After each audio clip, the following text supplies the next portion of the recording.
¿Quién es la persona más malvada que has conocido? Mi ex mujer. Nunca he conocido a nadie que prosperara en el conflicto como ella. Tuve que andar constantemente sobre cáscaras de huevo a su alrededor, y ser hiperconsciente de sus estados de ánimo. Me costó años de terapia deshacer las telarañas que tejía en mi mente. Mi madre tiene un trastorno de personalidad narcisista. Me he dado cuenta de que intenta iniciar peleas cuando no se siente bien. Si ha estado ansiosa o deprimida durante un tiempo, puedo predecir un aumento del comportamiento abusivo. Incluso la he llamado la atención, y he conseguido que admita que básicamente utiliza las peleas como una forma de regular sus emociones. La hace sentir bien.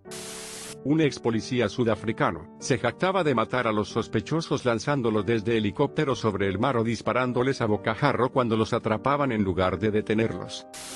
La madre de mi antigua amiga bebe todo el día, gasta el dinero de su marido y es una narcisista egoísta. Se lesionó la pierna hace años trabajando en una clínica para jóvenes con problemas. Un chico malo la atacó sin razón, pero cuanto más la conocí, y vi lo cruel que era, creo que dijo algo muy hiriente, y también está ordeñando el dinero del gobierno con su lesión. El novio de mi amigo sufrió un extraño accidente y casi muere. Mientras estaba en el hospital, le regalaron un perro para ayudarle en su recuperación. Cuando rompieron, él se quedó con el perro, y ella viajó por el país durante unos meses. Seguían siendo amigos. Él le pidió que cuidara a su perro mientras la familia, con un perro agresivo, venía de visita. Ella aceptó. Luego la madre se negó a devolver el perro. Ella vivía ahora con la madre después de la ruptura. No estaba a su nombre, por lo que no tenía ningún mérito para recuperar el perro. Además de las enormes tasas judiciales, ella le quitó un perro de apoyo a los supervivientes de un derrame cerebral. LOL. Me sentí muy mal por él. Habló con los abogados y le dijeron que podían recuperar el perro, pero que sería muy caro y que ella sería vengativa. Al final tuvo que conseguir otro perro. Ronnie Lee Gardner mató a un camarero de un bar en un robo que salió mal. Luego hizo que su novia entrara a escondidas con una pistola en un juzgado y disparó y mató a un abogado. Fui oficial de seguridad del tribunal durante una de sus apelaciones a la pena de muerte. Técnicamente no lo conocí, pero estuve en la corte con él. Ese hombre simplemente irradiaba maldad. Mi hermano ha estado hiriendo a sus novias y gaslighting ellos desde que tenía 15 años. Ellos vienen a mí cuando están completamente rotos, porque él les ha dicho que soy rico y un monstruo y fuera para conseguirlo, por lo que piensan que puedo ayudar. Llego a escuchar acerca de cómo les duele, y las amenazas. Mis padres cubrieron para él durante años, pero ahora ambos se han ido. Le han acusado de ello en Twitter. Es famoso en TikTok y en Twitter, y simplemente se da la vuelta y dice que él fue la víctima, aunque yo sé que no es cierto. Continuamente intenta ponerse en contacto conmigo. La persona más malvada con la que me he encontrado fue una enfermera asignada a la planta de oncología del hospital de Valley en Ridgewood, Nueva Jersey. Mi esposa, recientemente fallecida, estaba siendo tratada de leucemia y tenía la desgracia de ser una de sus pacientes. Mi esposa también padecía fibrosis pulmonar. Tenía dificultades para respirar durante años y años, y tenía niveles irregulares de oxígeno en la sangre. Esta enfermera entró en servicio.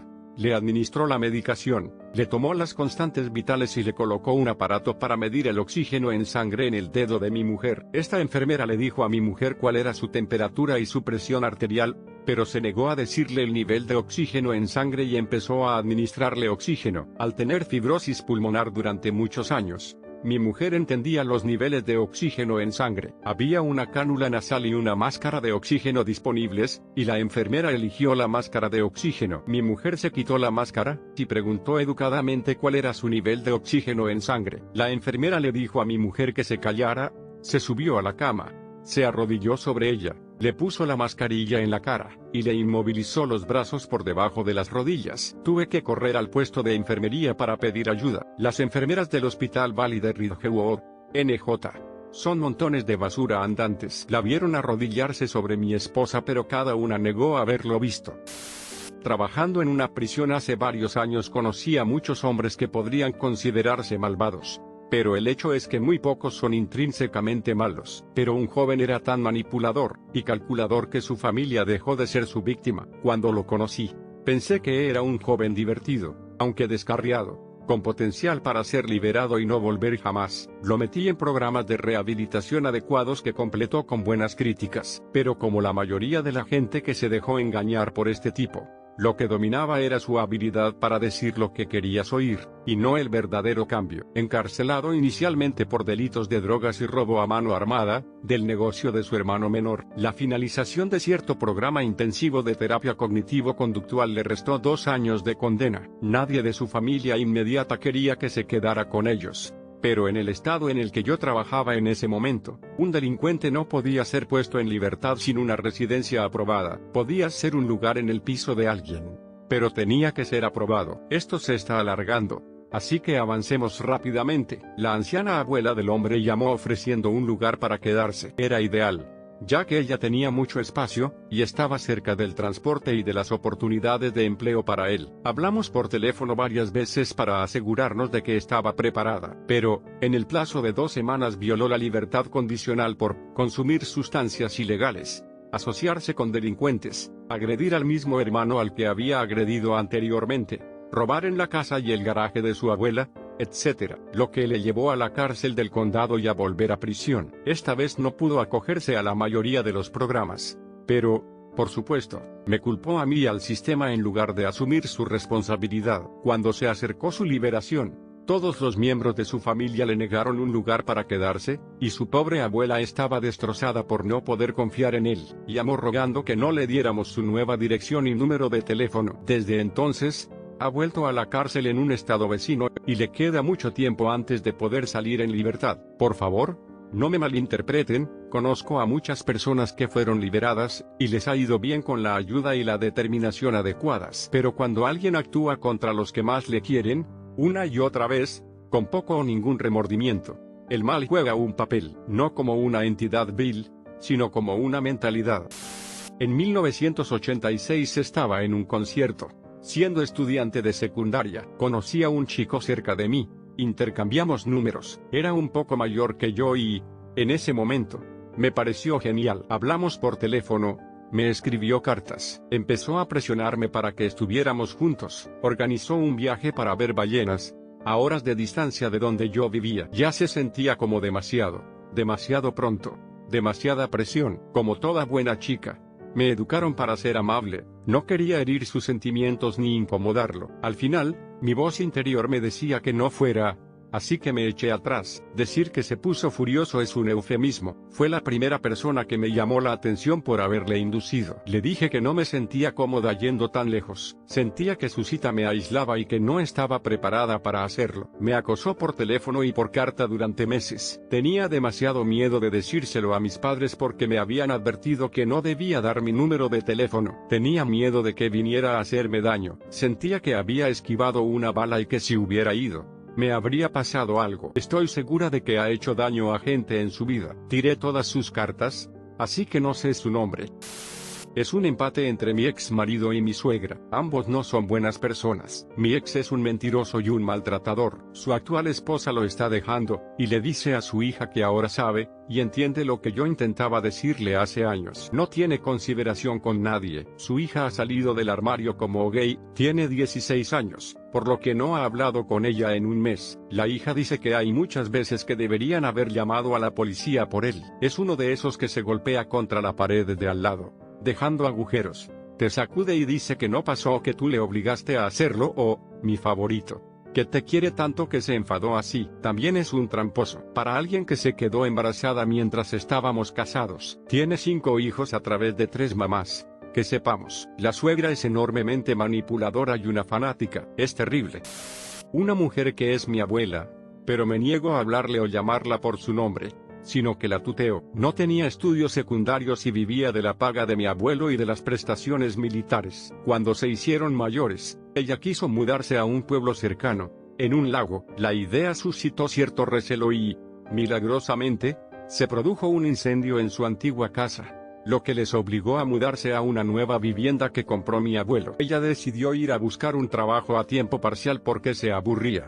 Pero como no tenía carnet de conducir, los miembros de la familia se turnaban para llevarla al trabajo. Mientras estaba allí, un trabajo de temporada en una oficina, simplemente registrando a la gente, conoció a un tipo adinerado. Empezaron a tener una aventura, y eso destruyó a mi abuelo. Finalmente, ella dejó a mi abuelo, pero no después de que su nuevo novio lo amenazara varias veces, la recogiera de la casa, etc. Tengan en cuenta que esta bruja tiene más de 60 años en este momento. El tipo me vio allí haciendo un trabajo de jardinería una vez, y me preguntó si estaba allí para hacer el trabajo sucio de mi abuelo de pelear con él. El tipo tenía más de 60 años y yo tenía más de 20. Tuve suficiente de sus payasadas, amenazando a mi abuelo con un cuchillo y en general insultándolo. Me acerqué a su camioneta, subió la ventanilla y le di un puñetazo. Le hice saber que ya no se le podía ver en esa propiedad. Llamó a la policía, mentí y dije que eso nunca había ocurrido, y me ofrecí a reunirme con el oficial que me llamó para seguir hablando. El oficial dijo que no era necesario y lo dejó pasar. Nunca más se supo nada de eso. Después de divorciarse de mi abuelo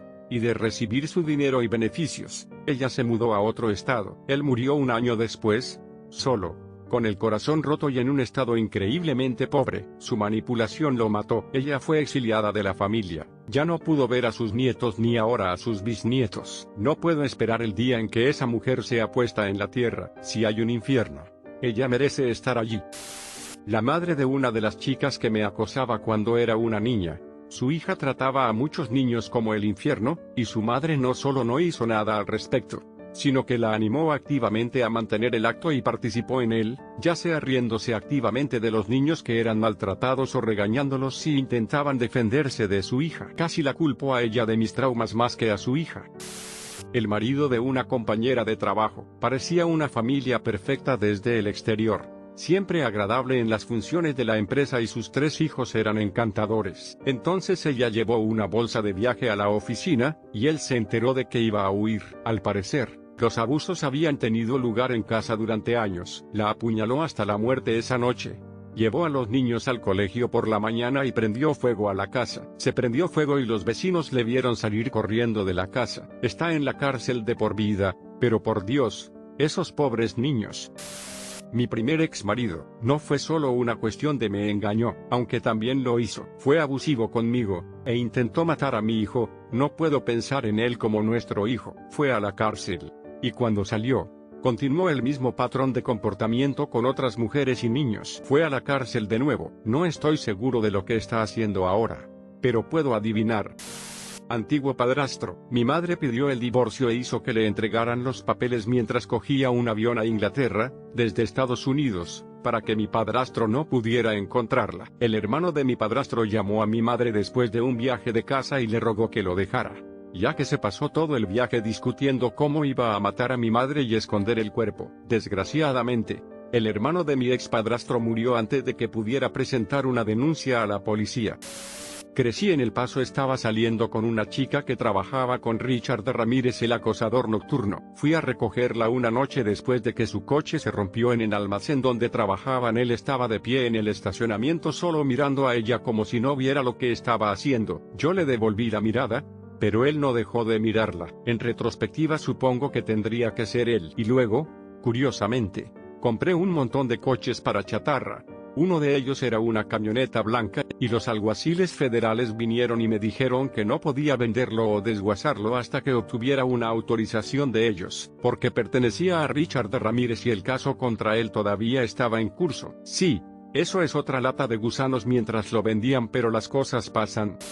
Mis 2 abuelos, sinceramente, no empezaron siendo tan malvados. Solo eran una pareja que intentaba sobrevivir sin dinero ni techo, pero algo se agitó dentro de ellos para ser tan abusivos con mi mamá y sus hermanos menores. Por supuesto, mis tías y tíos que aún los quieren piensan que todo era tan razonable y que se lo merecían así. Nunca se les ocurrió sentarse a pensar en todo el dolor que pasaron de niños y ahora de adultos. Mis abuelos jugaron al favoritismo, y me da asco porque mi tío lo proyecta ahora a sus hijos. Y siguen jugando al favoritismo, dividiendo a esta familia en 2 bandos. Están gravemente enfermos, tanto física como mentalmente, y odio el hecho de que me desprecien. Yo estaba apoyando a mi madre porque ella solo quiere lo mejor para sus padres, pero ellos siguen cerrándola. Son terribles, y espero que nunca crezca para ser como ellos. Un gerente de recursos humanos en una oficina del fideicomisario del capítulo 13. No hacía nada en todo el mes, excepto las nóminas 2 veces al mes. Era muy entrometida, así que se paseaba por la oficina entrometiéndose en las conversaciones de la gente. Se jactaba de que tenía una casa de $1 millón.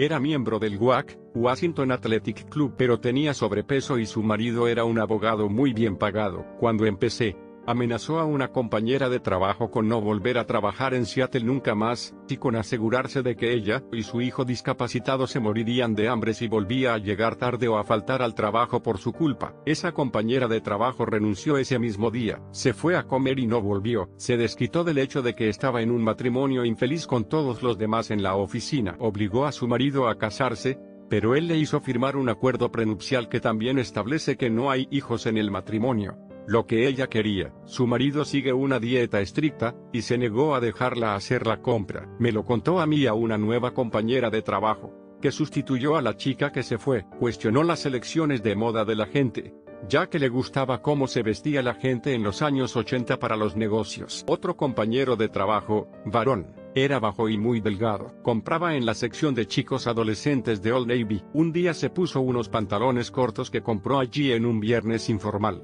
Le preguntó si eran pantalones cortos de baño. Él dijo que no. Cuando él y yo pasamos por delante de su oficina una hora más tarde, echamos un vistazo y vimos que ella estaba en la página web de Old Navy buscando los pantalones cortos que él llevaba para ver si mentía o no. Llevé una de esas faldas boho con gradas de principios de la década de 2000 en un viernes causal, y recibí muchos cumplidos de las mujeres de mi oficina e incluso del edificio de oficinas. El lunes por la mañana, como a ella personalmente no le gustaba el estilo, me dijo que no era apropiado para el trabajo y que no volviera a ponérmela. Después de que me dijera eso, me quedé mirándola durante un buen minuto antes de que tropezara con sus palabras al intentar decirme por qué no era apropiado para el trabajo. Desestimó las opiniones de todas las mujeres de la oficina, y escuchó a los hombres de la oficina, había 7. No le gustaba que me negara a decirle lo que hacía fuera del trabajo. Ella era la razón de la alta rotación en el departamento que dirigía. Intentó que su jefe,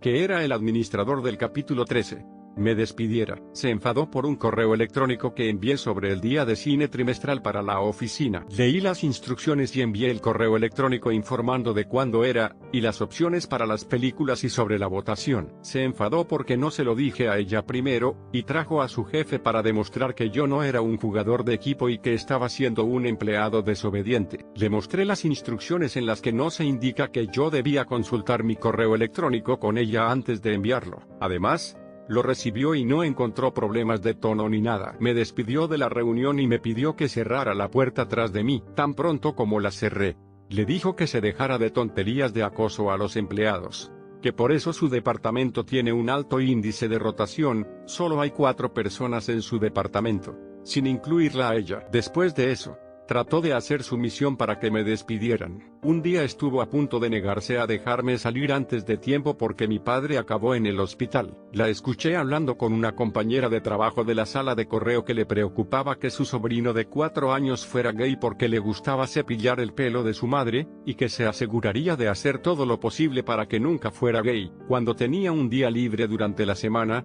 mi departamento organizaba una pequeña fiesta con comida y bebida. Cuando me marché, escribí una carta al administrador explicando que me había marchado por culpa de ella y del acoso y que, aunque acababa de salir la ley no fiar, creía que intentaría librarse de ella de alguna manera, y decir que no se aplicaba a nuestro trabajo. También le advertí que ella acabaría siendo la razón por la que se presentaría una demanda contra la oficina.